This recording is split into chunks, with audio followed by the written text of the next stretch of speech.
আমরা ভিন দেশে কাজ করতে এসেছি আর আমরা এই বার্তাটা আমাদের পশ্চিমবঙ্গ সরকার থেকে মেম্বার প্রধান প্রত্যেকের কাছে আমরা দিতে চাই যে একের পর এসআইয়ের আতঙ্কে এই নোটিশ এসে এই আতঙ্কে মানুষগুলো মারা যাচ্ছে। কিছু একটা এখন আপাতত আপনারা দেখছেন এই মারা গিয়েছে, একজন হসপিটাল আছে, কিছু আরও অসুস্থ হয়ে আছে।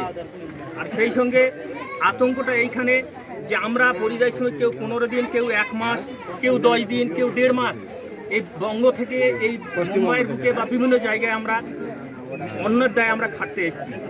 সেই মুহূর্তে এখন যদি কেউ বলছে যে আমরা ঘরে যাব, ঘরে যায় এমন একটা পজিশনে পড়ে গেছি যে এই মুহূর্তে ঘরে যাওয়া যাবে না। চালুতে গেলে চালুতে ওঠা যাবে না, তার চেয়ে এসআর হওয়া ভালো, ওই বগিতেই মরে যাবে মানুষ। দ্বিতীয় নাম্বার, আমরা কোনো রকম কোনো ভিত্তিতে আমরা কোনো রিজার্ভেশন পাচ্ছি না। 3 মাস আগে টিকিট করতে হয় রিজার্ভেশন, তৎকালও তো হবে না। যে আতঙ্কে এখন মারা যাচ্ছে, তাই পশ্চিমবঙ্গ সরকার এবং যে সমস্ত পশ্চিমবঙ্গের মেম্বার প্রধান যারা নেতা আছে প্রত্যেককে অনুরোধ করছি, এরকম আমরা কত মরবো আর কতদিন এরকম থাকবো। দেখুন আপনারা কি করবেন সেটা ভেবে দেখুন।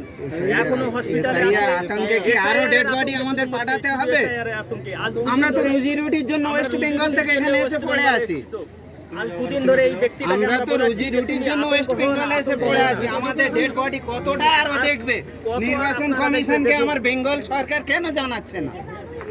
আমার বেঙ্গল সরকার কেন জানাচ্ছে না?